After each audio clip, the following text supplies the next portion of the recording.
They say that the most dangerous lies are the ones we tell ourselves. For 6 years, I told myself I was the luckiest man on earth. My name is David, and if you saw me a year ago, you would have seen a man who had won at life. I had a high-paying career in software architecture, a beautiful 4-bedroom home in a quiet suburb of Connecticut. And most importantly, I had Sarah. Sarah was the kind of woman who walked into a room and the air seemed to change. She was elegant, kind, and had this laugh that could make you forget your worst day at the office. We met in our late 20s, and from the moment we said our vows, I dedicated every waking hour to making sure she never wanted for anything. I worked 60-hour weeks so she could pursue her passion for interior design. I bought her the car she wanted, took her on the vacations she dreamed of, and I trusted her with everything, including my bank accounts, my heart, and my dignity. And then there was Mark. If Sarah was the love of my life, Mark was the brother I never had. We met in college during freshman year. We survived finals together, heartbreak together, and when I started making good money, I made sure Mark was taken care of too.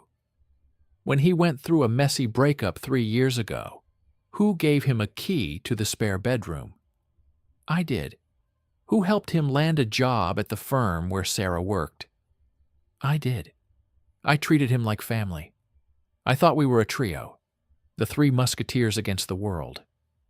But looking back now, the signs were there. They were small, like grains of sand in a shoe. You don't notice them at first, but eventually they start to gall. It started with the overtime. Sarah's design firm supposedly took on a massive project for a luxury hotel. She started coming home at 9 p.m., 10 p.m., sometimes even midnight. She'd look exhausted, her hair slightly messy, smelling of a perfume I didn't recognize. Something musky, not her usual floral scent. "It's just the stress, David," she'd say when I tried to hug her. "I'm just so touched that Mark is helping me with the logistics at the office. I don't know what I'd do without him." I actually felt grateful to Mark. I thought, man, I'm so lucky my best friend is looking out for my wife while she's under all this pressure. I even bought Mark a vintage bottle of scotch as a thank you gift for staying late to help Sarah.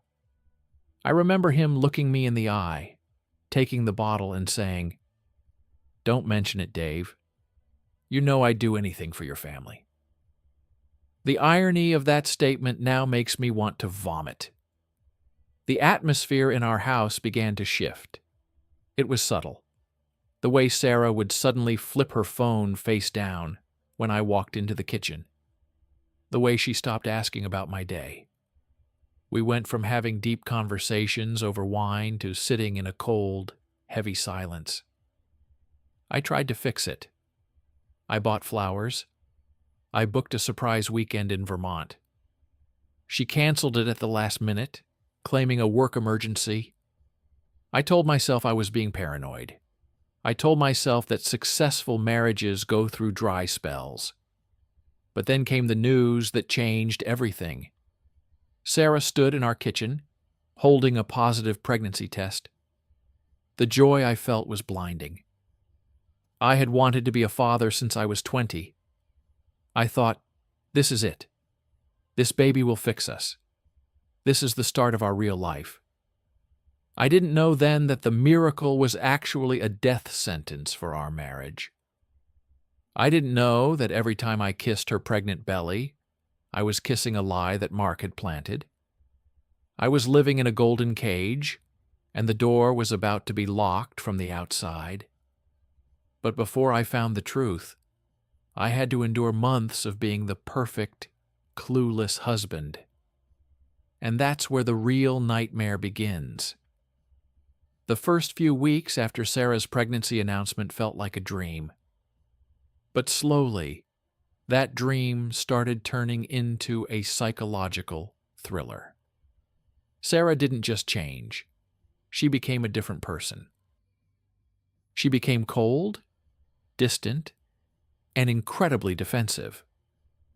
Every time I tried to be a supportive husband, I was met with a wall of glass.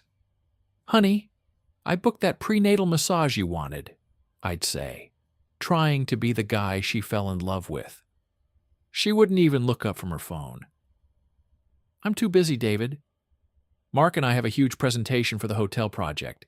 Just stop hovering, okay? You're suffocating me." Suffocating. That was the word she started using every day. If I asked how her day was, I was suffocating her. If I asked why she was coming home at 11 p.m. smelling like expensive steak and red wine, I was controlling. She was gaslighting me so perfectly that I actually started to wonder if I was the problem. I went to therapy. I told the counselor, "I think I'm being too needy. My wife is pregnant and stressed, and I'm just making it harder for her." I was paying a therapist $80 an hour to help me be a better victim. But then, the financial red flags started popping up. As a software architect, I'm a man of data. I like numbers, because numbers don't lie. One evening, while I was doing our taxes, I noticed a series of withdrawals from our joint savings account, the account we were supposed to use for the baby's college fund.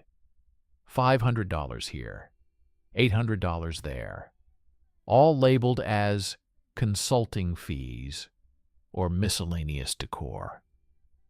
When I checked the dates, they lined up perfectly with Mark's emergencies. Mark had suddenly developed a taste for designer suits and high-end watches.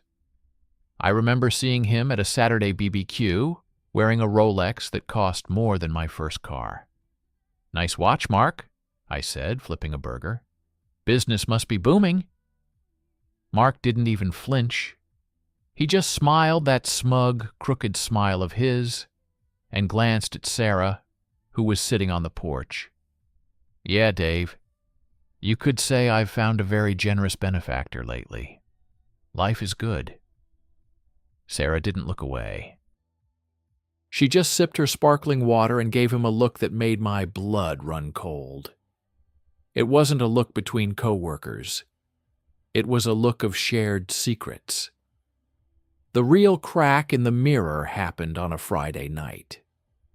Sarah said she was staying late at the office again. Around 10 p.m., I decided to surprise her. I picked up her favorite Thai food and drove down to the design firm. The parking lot was nearly empty. I saw her SUV, and right next to it, Mark's silver sedan. I walked up to the glass doors of the lobby. The lights were dimmed, but the office at the end of the hall, Sarah's office, was glowing. I was about to knock on the glass to get the security guard's attention when I saw them through the window. They weren't working on a presentation. They were standing by the window, Sarah's back to the glass. Mark had his arms around her waist, his head buried in her neck. They were laughing. Not a professional laugh, a deep, intimate, dirty laugh. I stood there in the dark, holding 2 bags of cold Thai food, watching my world dissolve. My hands started shaking so violently that the containers rattled. I wanted to smash the glass. I wanted to run in there and tear Mark apart. But then I saw Sarah reach back and stroke Mark's hair, whispering something into his ear that made him pull her closer. I didn't go in. I turned around, walked back to my car, and sat in the driver's seat for an hour. I didn't cry. I didn't scream.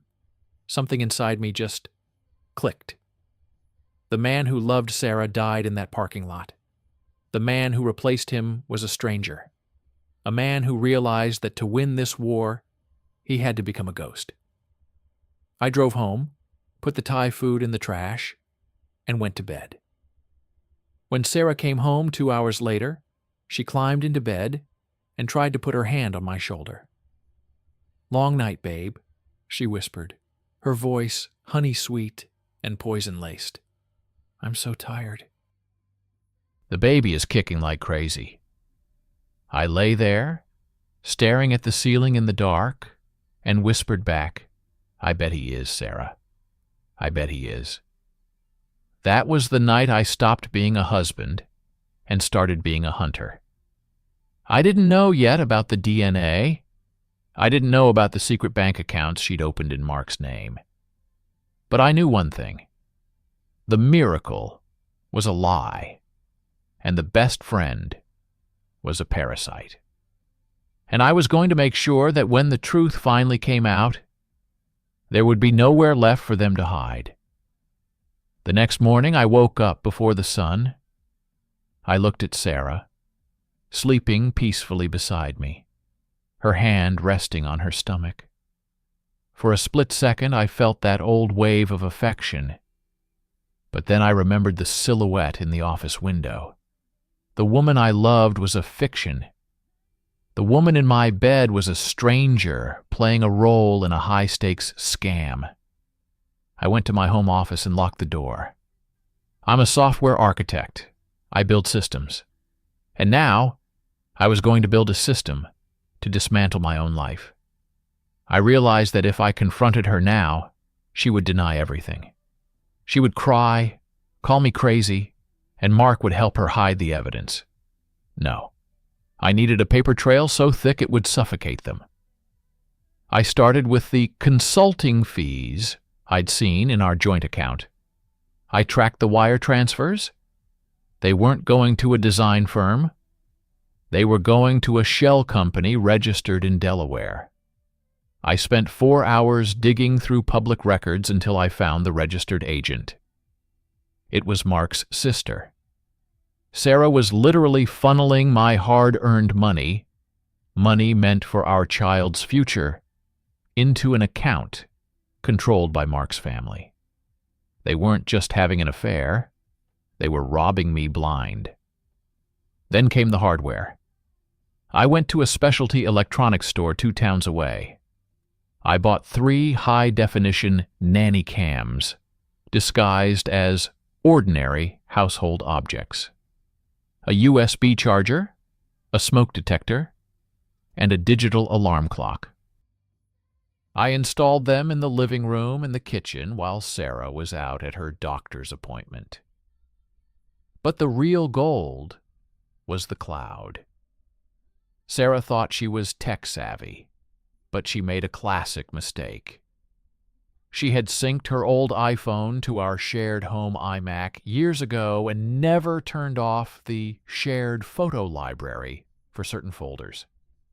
I spent the next night scrolling through thousands of images, and then I found it.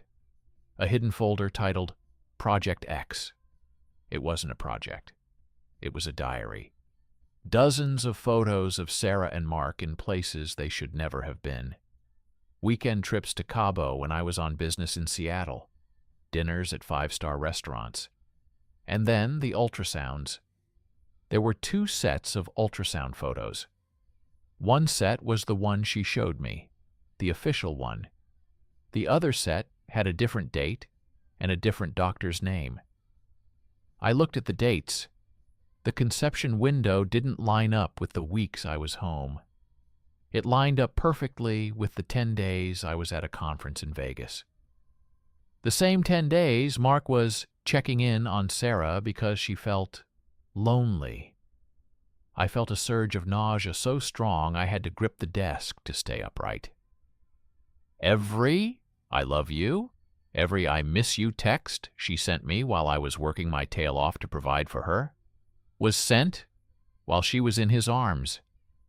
I didn't stop there. I installed a keylogger on the home computer and mirrored her phone's notifications to a private server I set up. For the next week, I watched their conversations in real time. It was like watching a car crash in slow motion. Mark. Did the clueless one suspect anything about the transfer? Sarah. No, he's too busy being the supportive husband. He actually bought me a designer diaper bag today. He's so pathetic, it's almost sad. Mark, keep him happy until the baby shower. Once we get the grand gift from his parents, we'll have enough to put the down payment on the beach house. The grand gift. My parents had promised us $50,000 as a college fund contribution during the baby shower. They were planning to present the check in front of everyone. Sarah and Mark weren't just waiting for the baby. They were waiting for the payday. I sat back in my chair, the blue light of the monitor reflecting in my eyes. I wasn't David the husband anymore. I was a ghost in their machine. I knew their plans, their bank balances, and their darkest secrets. They thought they were the predators, and I was the prey. They had no idea that the pathetic husband had just turned their entire world into a digital trap. "One more month," I whispered to the empty room. "One more month of playing nice, and then, Sarah, you're going to find out exactly how pathetic I can be." The next 2 weeks were a master class in psychological torture, not for them, but for me. I had to sit across from Mark at Sunday brunch, watching him eat the food I paid for, while I knew he was planning to buy a beach house with my parents' retirement money. I had to listen to Sarah talk about the nursery theme, while I had screenshots in my pocket of her telling him she couldn't wait to finally be free of me. But the most disgusting part was the gaslighting. Sarah noticed I was a bit quieter than usual. Instead of being concerned, she turned it into a weapon. "David, you're being so distant," she said one night, standing in the kitchen in her silk robe. "Is it because of the baby? Are you scared of the responsibility? Because if you're going to be this moody, maybe you should stay at a hotel for a few days. The stress isn't good for our child." She was trying to kick me out of my own house so she could have Mark over, without looking over her shoulder. She wanted me to feel guilty for her betrayal. I looked at her, and for a second I almost broke. I wanted to scream. "I saw you in the window. I have the DNA results. I know about the shell company." But I took a deep breath. I channeled every bit of discipline I had. "I'm sorry, honey," I said, forced a smile, and kissed her forehead. "Work has just been intense. I promise. I'll make it up to you at the baby shower. I'm planning something unforgettable." She smiled, that cat-like, satisfied smile. She thought she had won. She thought I was broken and submissive. Meanwhile, I was busy. I met with a high-end divorce attorney, a man nicknamed the Shark. I showed him the evidence, the wire transfers, the photos, the keylogger logs. "David," he said, leaning back in his leather chair, "in 20 years, I've never seen a file this complete. You didn't just catch them. You built a cage around them. If we play this right, she won't get a cent. In fact, we might be able to sue Mark for tortious interference and fraud regarding those consulting fees." "I don't just want the money," I told him. "I want them to be seen for who they are. Everyone thinks she's an angel. Everyone thinks he's a loyal friend. I want that image burned to the ground." The Shark grinned. "The baby shower is in 10 days. You have the projector. You have the guest list. Just make sure you don't blink." I didn't blink. I started helping Sarah with the invitations. I made sure to invite people she didn't want there, like her old boss who fired her for unprofessional conduct, which I now realized was probably related to Mark, and a few of Mark's ex-colleagues who knew his true character. I wanted the room filled with witnesses. But then a new complication arose. My mother called. She was so excited. David, we've decided to increase the gift. We're giving you $60,000. It's for the baby's future. We want to present the check during your tribute video. My heart sank. My parents aren't rich. That money was their hard-earned savings. The thought of Sarah and Mark touching even a penny of it made me physically ill. I had to time the reveal perfectly. The video had to play before the check was handed over. I had to humiliate them at the exact moment they thought they were hitting the jackpot. 2 days before the event, I accidentally left a folder on the desk titled Private Investigator Report. It was empty, of course. I just wanted to see what they would do. From the hidden camera in the office, I watched Sarah find it. Her face went from curiosity to pure terror in 3 seconds. Вона негайно подзвонила Marku. Mark, he has a folder. It says Private Investigator. Do you think he knows? I heard Mark's voice through the computer speakers. Calm down, Sarah. If he knew, he wouldn't be paying for a $5,000 party. He's probably just suspicious about work. Hide the folder. Act normal. 2 more days, and we have the check. Then it doesn't matter what he knows. I watched them through the screen, 2 rats scurrying in a trap they didn't even realize was closing. They weren't even worried about the affair anymore. They were just worried about the money. That was the final nail in the coffin. There was no soul left in that marriage to save. The clock was ticking. 48 hours left. I spent the night editing the final version of the tribute video. It was beautiful. High-definition transitions, soft piano music, and then the update section. The section that would change all of our lives forever. I checked the USB drive one last time. I felt a strange sense of peace. The storm was coming, and for the first time in months, I wasn't afraid of the rain. I was the one bringing the lightning.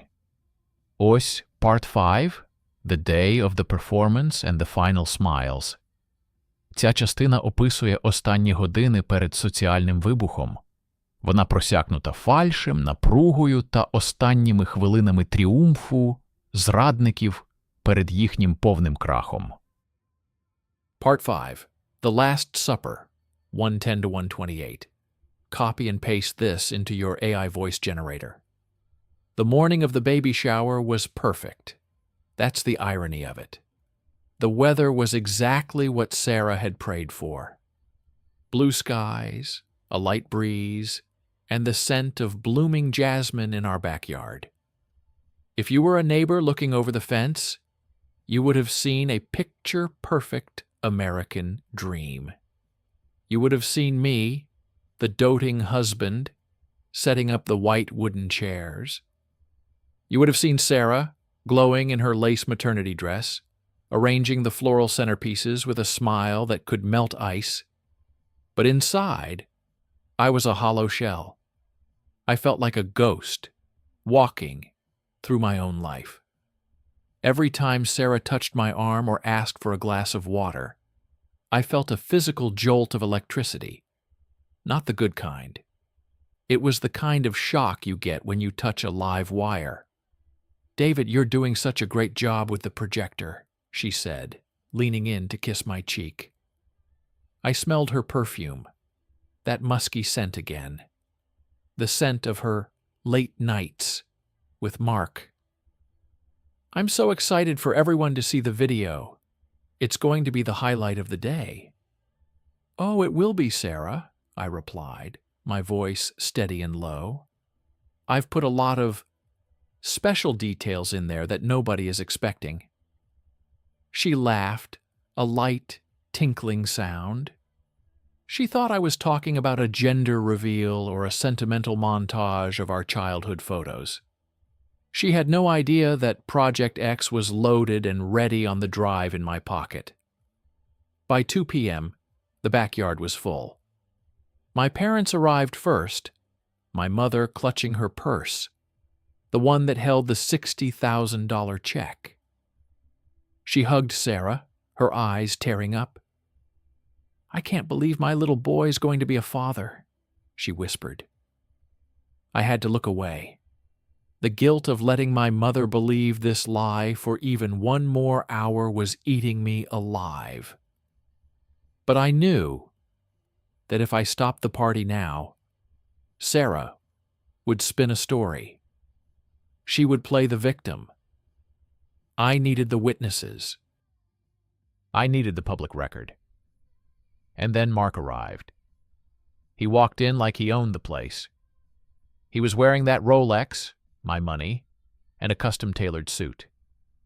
He shook my hand, his grip firm and condescending. "Hey, Dave, big day, huh? You ready for the responsibilities of being a dad?" He put a heavy emphasis on the word dad. He was mocking me to my face in front of my own family.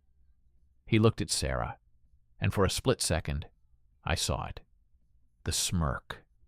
The shared victory. They thought they had pulled off the heist of the century. They were standing in my garden, eating my food, preparing to take my parents' money, and laughing at my cluelessness. I looked at the clock. 3:30 p.m. The catering staff was bringing out the cake. This was the moment. "Everyone, if I could have your attention for a moment," I called out, stepping onto the small wooden stage I'd built for the presentation. The chatter died down. My father stood up, checkbook in hand, ready to make his speech. Sarah stood next to the screen, looking like a queen. Mark was right there in the front row, arms crossed, looking smug. "We've all spent today celebrating a new beginning," I started, my voice echoing through the speakers. I felt the weight of the USB drive in my hand. But before we look to the future, I think it's important to acknowledge the past, to acknowledge the people who made this miracle possible. I looked directly at Mark. He gave me a small, mocking nod. "I prepared a short video," I continued. "It's a story about love, about friendship, and about the hidden things that happen when we think no one is watching. Sarah, honey, why don't you come stand by me? I want you to have the best seat in the house for this." She walked up, her hand on her belly, a look of pure, manufactured sweetness on her face. She leaned against me, and for the last time, I felt her warmth. It felt like ash. I reached behind the projector and plugged in the drive. I looked at my mother, who was smiling. I looked at my father, who was proud. And then I looked at Mark, whose smile was about to be erased from existence. "This," I whispered into the microphone, "is the real story of our family." I hit play. The screen went black for 3 seconds.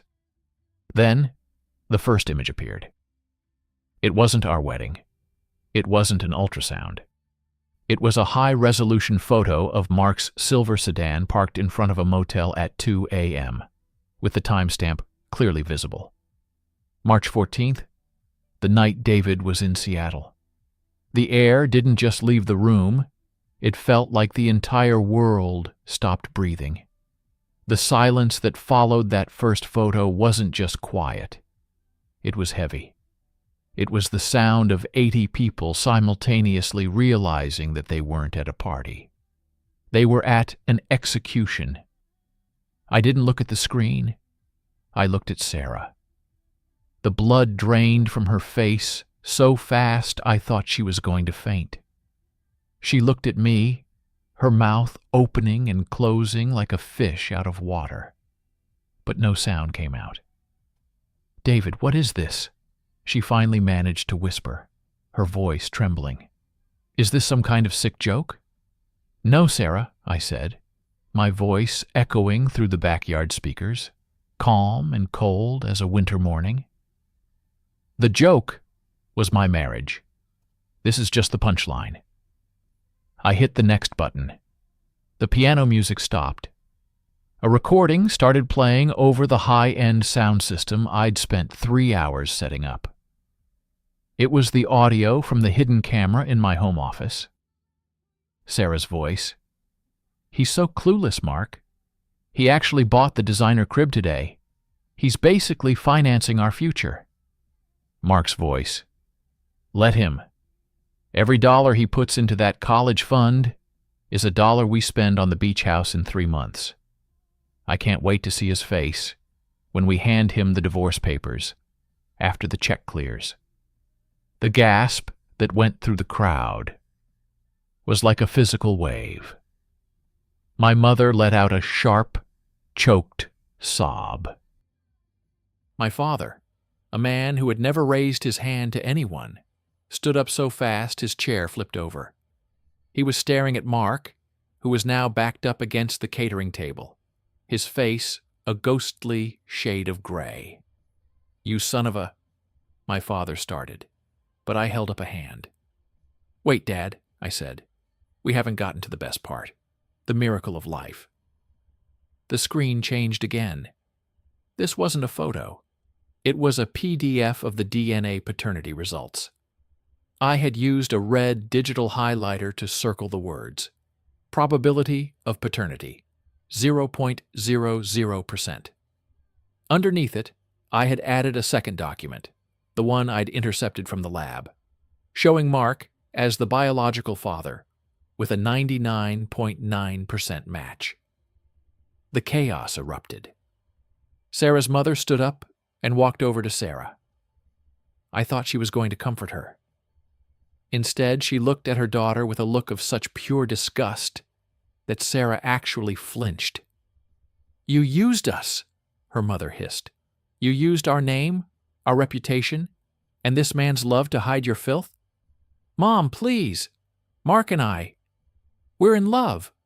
Sarah shrieked, finally breaking.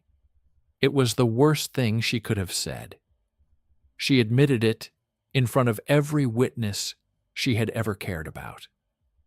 Mark tried to make a run for it toward the side gate. But my brother and 2 of my cousins, who had been briefed on what was on the drive, were already standing there. They didn't hit him. They didn't have to. They just stood there, massive and immovable, forcing him to turn back and face the crowd of people who now looked at him like he was something they'd stepped in on the sidewalk. I walked over to the table where my parents were sitting. I took the $60,000 check out of my mother's shaking hand and tore it into 4 pieces. "You don't get this, Sarah," I said, dropping the scraps of paper at her feet. "And you don't get the house, and you don't get the car. I've already filed for an emergency injunction. Since you used my personal funds to funnel money into Mark's shell company, I'm suing you both for fraud and embezzlement." Sarah was sobbing now, the perfect maternity dress stained with her own tears. "David, please. Think about the baby. You can't just throw me out. I'm pregnant." "I am thinking about the baby," I replied, leaning in so only she could hear the ice in my voice. "I'm thinking about how lucky that kid is that he won't have me as a father. Because every time I looked at him, I'd see Mark's eyes. And I'm thinking about how he's going to grow up knowing exactly how his mother and Uncle Mark tried to destroy a good man for a beach house." I turned to the guests. "The bar is closed. The party is over. Sarah, your bags are already at the curb.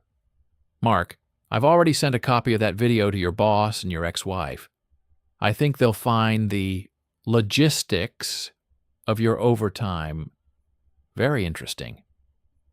I walked back into the house and locked the sliding glass door. I didn't look back. I went into the kitchen, poured myself a glass of the expensive scotch I'd bought for the celebration, and listened to the sounds of my old life screaming and crying in the garden. It was the most beautiful thing I'd ever heard. The weeks that followed the baby shower disaster felt like watching a controlled demolition. Once the first brick fell, the rest of Sarah and Mark's world didn't just crumble, it disintegrated. Sarah spent the first 3 days staying at a cheap motel, calling me over 100 times. I didn't block her immediately. I wanted her to leave voicemails. I wanted more evidence of her instability for the court. Her messages went from sobbing apologies, "David, please, I was confused, I love you," to venomous threats. "I'll take half of everything. You'll never see a dime of that house." She was wrong.